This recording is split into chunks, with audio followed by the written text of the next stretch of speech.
Billy Anderson. I want you to just let that name sit with you for a second. Billy Anderson. If I did give you any context at all, who is that guy? It's the ultimate guy next door name, right? It sounds like the guy who runs the hardware store. Totally. Or maybe the accountant who, politely reminds you that you forgot to sign line 47 on your tax return. Exactly. It's just so normal. It is delightfully, almost aggressively generic. It sounds like a name you just scroll past without blinking. Yeah. But as we're about to find out, that anonymity is a kind of a superpower. It's the perfect cover. It is. Because the Billy Anderson we are talking about today lived a life that was anything but generic. Yeah, if you look at the resume, we are talking about a man who lived this massive dual existence. We really are. We've got a stack of sources here. Biographies match records from like 3 different continents, Hall of Fame inductions, and they paint this picture of a guy who was just everything, everywhere, all at once. He really was. I mean, to millions of kids watching TV on Saturday mornings in the 80s, he was a professional loser. Right. He was the guy in the plain trunks getting thrown around by the superheroes. But to the history books and to the people who actually work inside the wrestling business, William Billy Anderson is a pivotal figure. He was a champion in Mexico, a masked villain, a referee. And this is the part that gets me.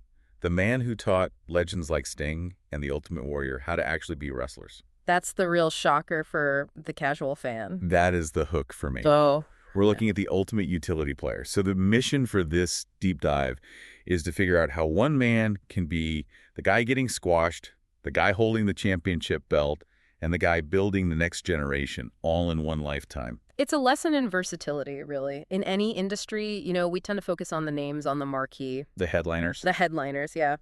But today is about the foundation. It's about the people who make the industry actually function. So let's unpack this. The story starts in Tucson, Arizona, back in 1974. He makes his debut against a guy named Buddy Rose. But for most people, the Billy Anderson story really begins when he shows up in the World Wrestling Federation. The WWF, yeah, in 1983. And this is the golden era. Oh, yeah, the rock and wrestling connection, Hulk Hogan, Cyndi Lauper, MTV, the whole business is just exploding.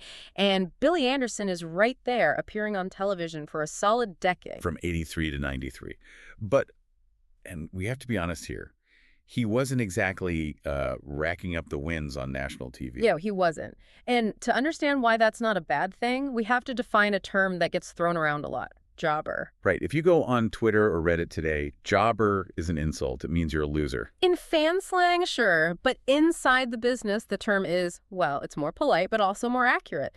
They call it enhancement talent. Enhancement talent. I love that. It sounds so corporate. It's descriptive, though. Think about it. Billy Anderson spent 10 years getting the call whenever the WWF came to Los Angeles, Phoenix, or San Diego. His job wasn't to win. His job was to lose.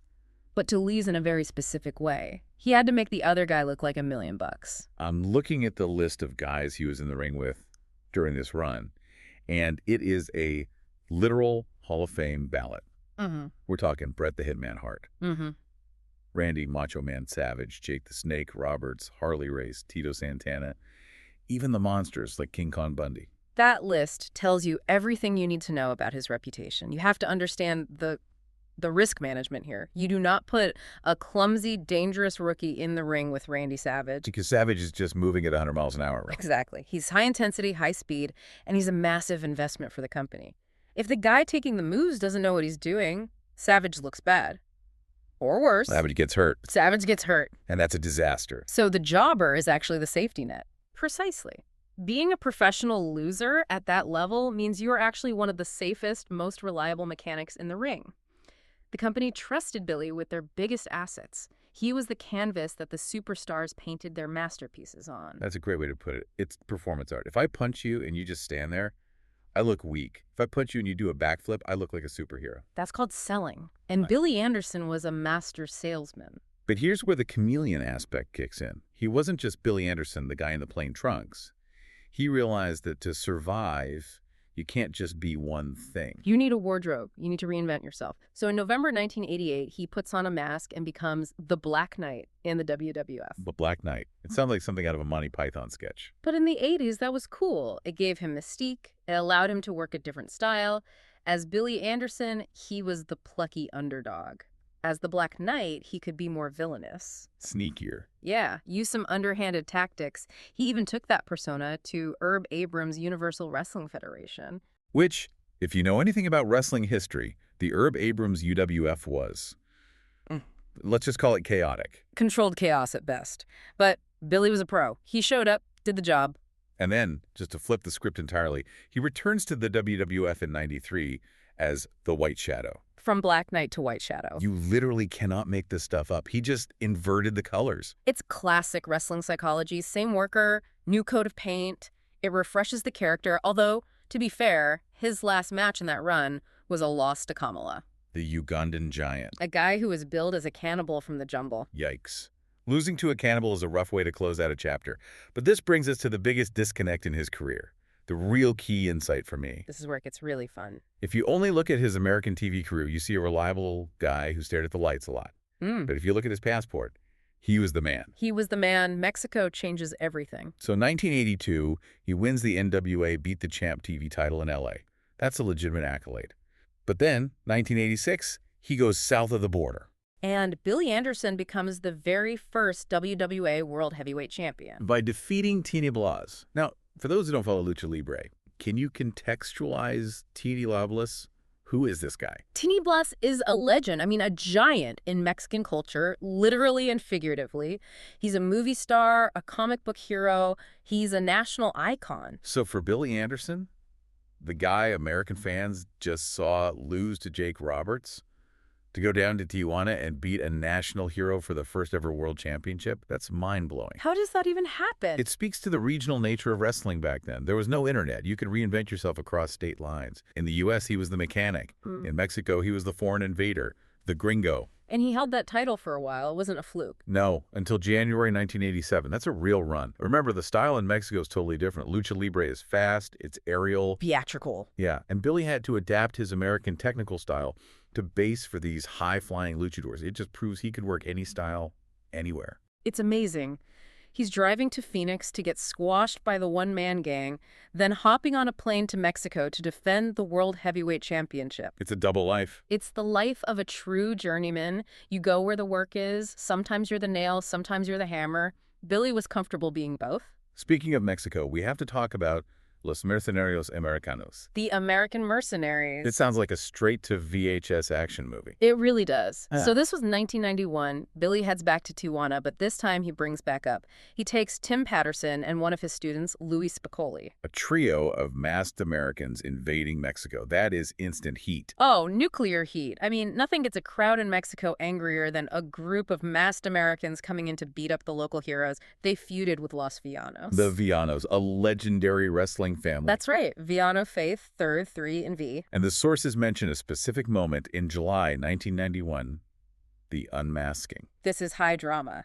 In Lucha Libre, the mask is sacred. It's your identity, Your Honor. Betting your mask in a match is the highest stakes imaginable. And the Mercenarios lost. They lost a mask versus mask match, so they had to take them off in the middle of the ring in front of thousands of screaming fans. It's the ultimate humiliation for the character. But for the performer, it's a massive paycheck and a legendary moment. I just love the adventure of it. He's taking his student, Louis Spicoli, on this road trip. They're wrestling in Tijuana, getting booed out of the building. Then they take the act to Japan. To Frontier Martial Arts Wrestling, FMW. And FMW was no joke. Not at all. That was a hardcore league. Barbed wire, explosions, blood. It was wild. So Billy's taking these young guys from the polished rings of California to the wild crowds of Tijuana and then the hardcore rings of Japan. It just shows the bond between them. This wasn't just a business arrangement. Billy was mentoring Spicoli and Patterson. He was showing them the world. Which is the perfect segue to what is arguably his most enduring contribution, the training. The Kingmaker. After the rings and the masks and the titles, Billy opened a wrestling school in California. It ran until 2001.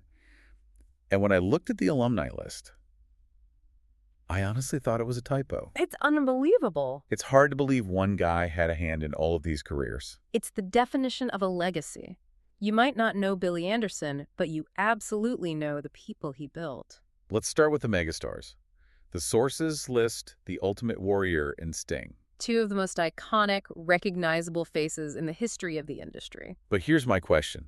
Sting and Warrior were known for their look and their energy, not necessarily for their technical wrestling, at least not early on.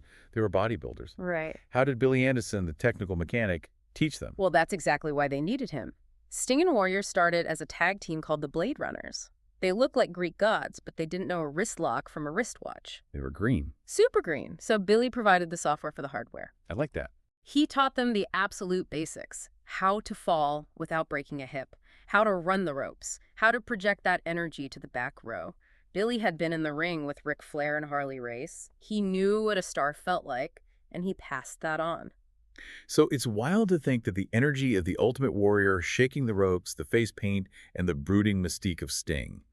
Billy Anderson's DNA is in the foundation of both of those characters. Without Billy, they might have just been bodybuilders who flamed out in a month because they hurt someone. He gave them the tools to have careers. But then, just to show off his range, you look at his modern students. People like Rocky Romero, T.J. Perkins, Candice LeRae, Frankie Kazarian. That is a completely different universe of wrestling. Right. T.J. Perkins and Candice LeRae are smaller, faster, technical wizards. They're high flyers. They wrestle nothing like the Ultimate Warrior. Which proves that Billy wasn't just teaching his style. He was teaching the physics of wrestling. He could look at a 280-pound bodybuilder and say, here's how to be a monster, and then look at a 170-pound cruiserweight and say, here's how to use your speed. That is a master teacher. That's a professor. It really is. And we mentioned Louis Piccoli earlier. That relationship seems to be the emotional core of Billy's teaching career. Yeah, the sources mentioned they were best friends. Louis Piccoli was a tremendous talent who tragically passed away very young in 1998. Billy didn't just train him, he mentored him.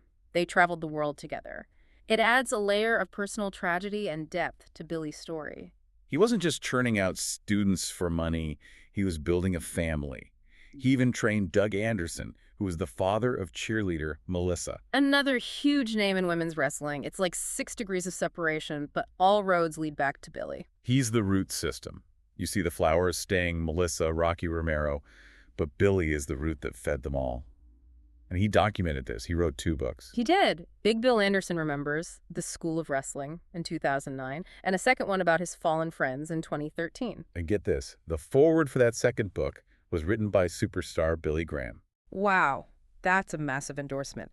Superstar Billy Graham was the prototype for Hulk Hogan. He was the biggest star of the 70s. If he is writing your foreword, you have the respect of the absolute top tier of the industry.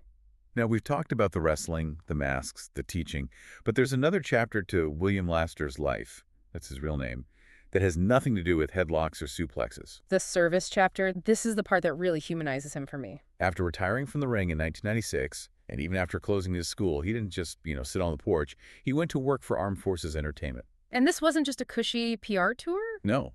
I'm looking at the list of places he visited. Korea, Japan. Okay, those are nice. But then, Kuwait, Afghanistan, Uzbekistan, Egypt, Bahrain. These are active zones. He was flying to conflict areas to entertain the troops. Imagine the toll that takes. You've spent 30 years destroying your body in a wrestling ring. Your knees are shot, your back is sore, you retire, and then you decide, I'm going to hop on a cargo plane and fly to a war zone to shake hands. It speaks to a sense of duty, but I also think it speaks to a love for performance. Wrestlers feed off the crowd, whether that crowd is in Madison Square Garden or a mess hall in Afghanistan. That's a great point. He wanted to make people smile. It's a beautiful second act. And he did get recognition for all of this.